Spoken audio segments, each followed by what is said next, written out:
Hello, or maybe I should say bonjour. If you visit a bistro in France, you're likely to see a chalkboard menu of simple regional fare prepared with locally grown produce.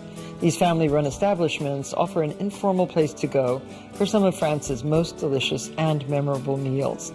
Well, today I'm going to share with you some of my favorite bistro-inspired recipes, starting off with lamb navarin. It's a traditional hearty French stew made with tender spring lamb and seasonal vegetables. Next, the technique for creating a beautifully composed niçoise salad, salade niçoise, brimming with haricots verts, pommes de terre, cherry tomatoes, briny olives, perfectly cooked hard-boiled eggs, tuna with a zesty garlic anchovy dressing. Then the quintessential French sandwich, a croque-monsieur, with prosciutto and melted Gruyere and topped with a rich bechamel. And lastly, but not leastly, celery root remoulade, a classic julienne salad with a mustardy tarragon dressing. Fresh, delicious, simple food. That's what bistro cooking is all about.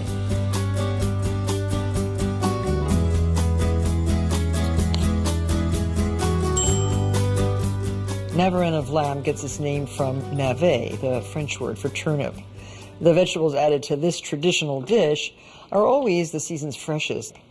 I'm using a shoulder of lamb for this particular navarin, about 1-inch cubes, and I'm seasoning them right in this bowl with freshly ground black pepper and coarse salt. And you want to toss it nicely with your fingers.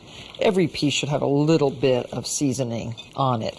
And now in a pan, in the casserole in which we're going to cook the navarin, brown the meat on all sides. And have at the ready 2 medium onions peeled and finely chopped, 3 cloves of garlic, flour, white wine, whole canned tomatoes, and some beef stock.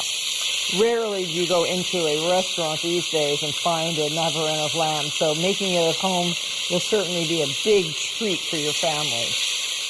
Do not rush the browning process. You can turn the heat up real high, you might burn the meat. It takes time to caramelize the exterior of those little cubes, but it makes a much prettier dish if the meat is brown. Most commercial American lamb comes from the West, primarily Colorado and California. These lambs are fed a mix of grass and grain, which produces rich, well-marbled meat with mild taste and tender texture. A lot of the imported lamb that we find is grass-fed, and they tend to have a stronger, more gamey flavor and are generally leaner and smaller lambs. So you see it's taking on a nice color now. And as soon as this batch is brown enough, just remove it to a tray and add some more. I think there's enough juice in the bottom of the pan so that you don't have to add any more oil. But add your onions. Your heat should be sort of on medium. Your garlic. You'll need 3 tablespoons of all-purpose flour. That's the thickener for the gravy. Just sprinkle your flour. Cook a little bit just to get the raw taste of the flour. That raw taste has to dissipate. 1 cup of dry white wine, and whatever bits are still on the bottom of the pan, they will loosen with the liquid. It smells so good. And already this is thickening. 2 cups of beef stock. 1 cup of canned, peeled, and seeded tomatoes. Add 1 bay leaf, 1 tablespoon of rosemary that's finely chopped, and 1 tablespoon of thyme leaves. Well, that's it. I think we're ready to add our lamb back into the pot. Careful not to splatter. So there. With very little ado, we have the basis for our navarin of lamb. Bring this to a boil.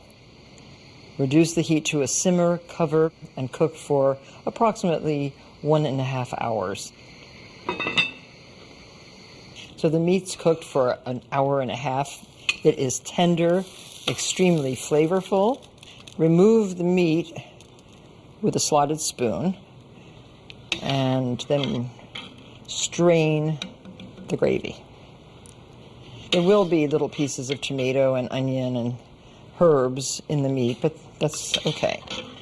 If the sauce is too thin, you can reduce it over a high heat. Just let it boil a little bit. This sauce looks absolutely perfect. So I'm going to just put this right into the strainer and let it get smooth. It smells utterly delightful. And now you can put the meat back into the enamel cast iron. And you're going to want to really strain this sauce. You can push it through with a rubber scraper or a spoon.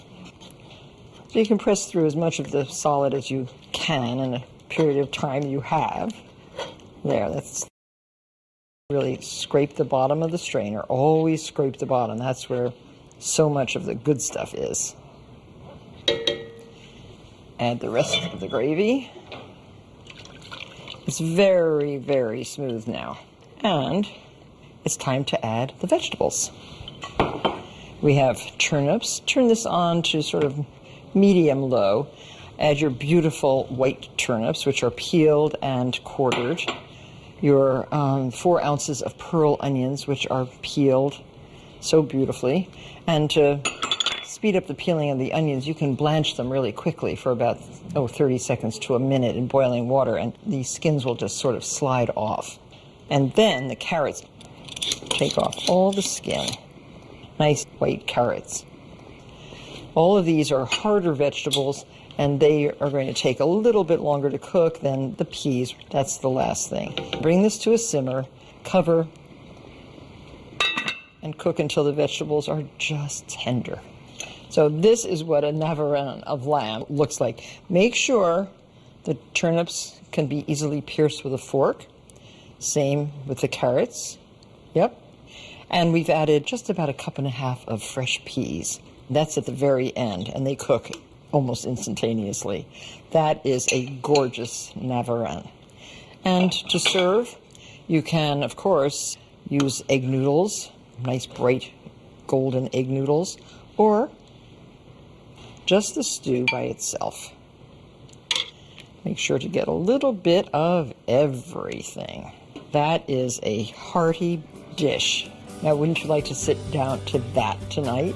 Your dinner guests will think you went to cooking school in France. Enjoy.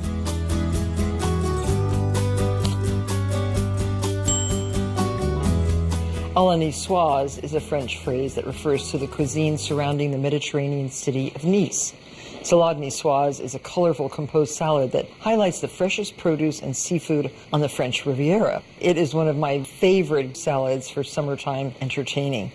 First, bring a big pot of salted water to a boil. That's for your haricots verts. If they're in season, they are superb in the salad. Another thing that salade niçoise has in it is hard-boiled eggs. So put 8 eggs in a pot and bring those eggs to a boil. The dressing for salade niçoise is very delicious. Squeeze 2 lemons into a bowl. You could use a white wine vinegar, like a champagne vinegar, but I like the taste of the lemon. It's very, very fresh and nice. Okay, so now a nice large spoon of Dijon mustard, 1 shallot, finely chopped. Stir this around. 1 tablespoon of capers. These are just the small little caper berries. And 2 teaspoons of anchovy paste. And if someone says, oh, don't put anchovies in, I hate anchovies, sneak it in anyway. They never know. And drizzle in very, very good olive oil. Whisking so you get a nice, creamy, thick consistency. And that's 2/3 cup of olive oil. Now, doesn't that look great? That is an emulsification. Beautiful oil suspended in liquid. A little bit of salt and some freshly ground pepper. For salad dressings, I love grinding the pepper right at the last minute. So there. Now all you have to do is get everything else ready. Put the beans right into the salted water and have a bowl of iced water ready. This is a bowl of ice into which I put a strainer. I can then take the beans and shock them in the cold water. The beans, look how brilliant green they turn. And we have another pot of water boiling, and this is for our little red bliss potatoes. Watch these carefully because they cook quickly, and you want them creamy but not overdone. And when you hear or read the word blanching, that involves very briefly cooking the vegetables in boiling water to just a step or two beyond raw, preventing discoloration and retaining the vitamins. Get those right into the iced water. Immersing this into the iced water stops the cooking. Otherwise, they'll just keep cooking and cooking. So now as the eggs boil, cover and turn off the heat. Set your timer for 12 to 13 minutes, and you'll have eggs that are nicely done. So now the potatoes, they're done. They should be cut in half for the salad. So add about 2 teaspoons of dry vermouth. That's a secret of French potato salad. Sprinkle with some salt and pepper. Just let them sit for a few minutes in that vermouth. Now the string beans, once they are drained and dried on a towel, just sprinkle them with Japanese rice vinegar. It has a very nice flavor. And then we have our yellow cherry tomatoes, our red cherry tomatoes, and these should have a little bit of that mustardy vinaigrette. By dressing these individually, you don't have to worry about them being tossed in a great big salad. It's a nice way to flavor each and every ingredient in the salade niçoise. So that's that. So the potatoes can now also be tossed with a little bit of that salad dressing. There. Okay. Now the lettuce, I'm using a red French lettuce. It's so beautiful, washed and dried. And this should be tossed with some of the dressing also. At the very last minute, we want to coat each of the leaves. Now, this is one of the eggs, and you can get a good glimpse of a well-cooked hard-boiled egg. The yolk has no green around it. The center of the yolk is nice and creamy, almost moist. That's a beautiful egg. So great. Now, arrange your lettuce on the platter, and this one is for 6 or 8 people. So now start building your string beans, and you can be fussy and try to get all string beans facing in one direction, or one.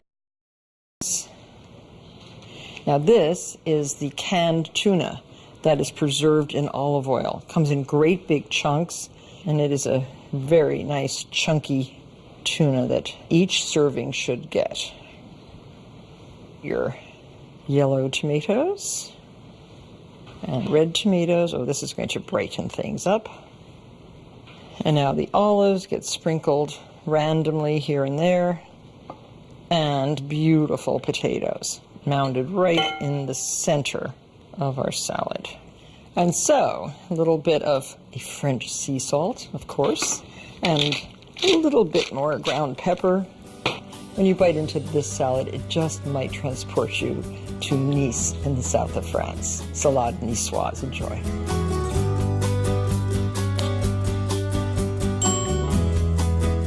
Found all over France today, the croque-monsieur, referred to simply as a croque, has countless recipes and many, many variations. The one that I'm going to show you how to make today incorporates a bechamel, a ham and cheese sandwich, and a little bit of fine herbe de Provence. Very easy to make and very delicious.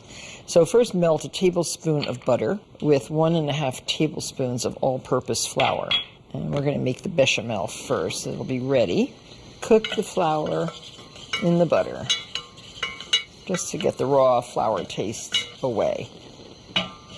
And have 1 cup of whole milk simmering on the stove. That is your liquid for the bechamel. And 1/2 cup of Gruyere. Add the boiling milk. and stir or whisk. Use a whisk to get a nice smooth bechamel. As soon as this comes to a boil, it will thicken, and then you can add a little bit of salt, a little bit of pepper, and some grated Gruyere cheese. And the flavoring for a bechamel is fresh nutmeg, freshly grated nutmeg. I love the flavor of nutmeg. So just a little bit.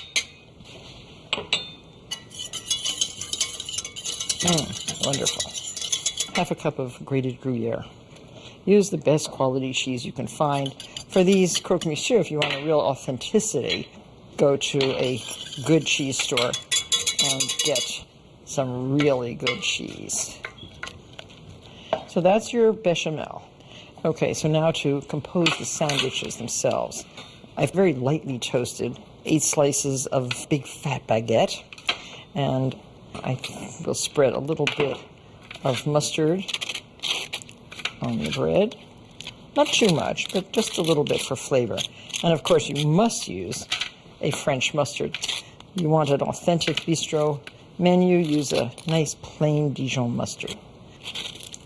So there, so not too much. And put a little bit of beautiful ham on your sandwich. This is a prosciutto cotto, and this is the jambon royal. So I'm not going to mix the hams. I think they're so beautiful this way. And be generous with the ham. You want this to be a tasty sandwich. So each sandwich has about an ounce of good ham on it. And now some Gruyere cheese. This goes right on top of the ham. That's about 2 tablespoons on each sandwich. Basically a real fancy grilled cheese and ham sandwich. And topped with the other mustardy piece of toast. Real crunchy, real good.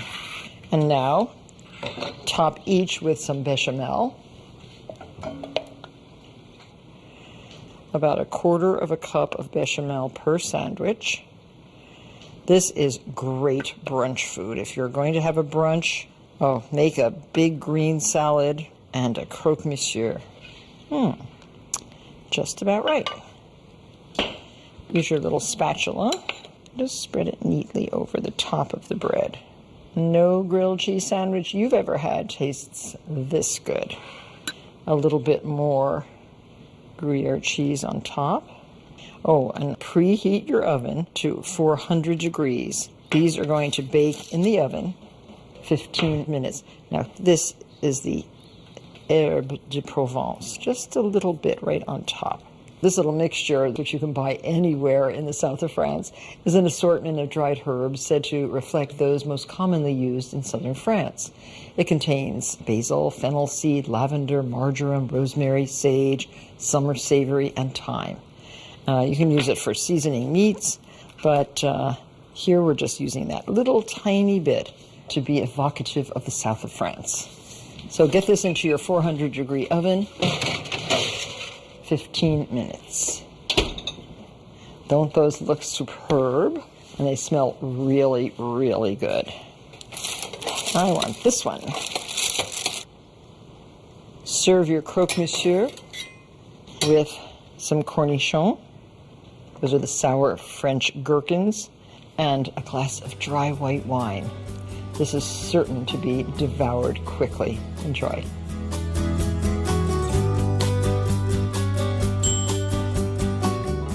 How many of you have just walked by these in the grocery store wondering, what is that ugly, ugly duckling? Well, it is a celery root, celeriac in French. It is considered the ugly duckling of the vegetable world, but its wonderful flavor is reminiscent of celery and parsley, and it will win you over. One of its classic uses is in a remoulade, a mayonnaise-based sauce made with mustard, capers, cornichons, which are those sour little pickles, and herbs. And you have to peel a celery root like this, a celeriac, and I just use a good sharp knife to cut down to the beautiful white flesh. taking away all the black. Sort of looks a little bit brain-like when you get into the interior of a celery root. I grow these, and they really have to stay in the garden until after the first frost. And then they can be picked when they are really tender and flavorful. Whoever figured out how to make this into a tasty remoulade should be congratulated, but it is amazing. There. It's really worth it. See how pretty? And it does smell just like hearts of celery. Now use a mandolin, and we're going to slice this as thinly as possible on the mandolin. We tried using the julienne tool, but it just is a little bit too thick to make a beautiful julienne. So I slice them into rounds like this, and then cut the rounds into julienne. Very thin as the slices are thick. Now you can do this early in the day, and you can keep this vegetable, the slices, in an acidulated water. But I find that making it immediately works very well. So let me show you how to make the dressing. The juice of 1 lemon. Now, if a lemon has these points on the stem end and on the bottom, just cut those points off. I find that if you do that and use one of these juicers, you will get more juice out of the lemon.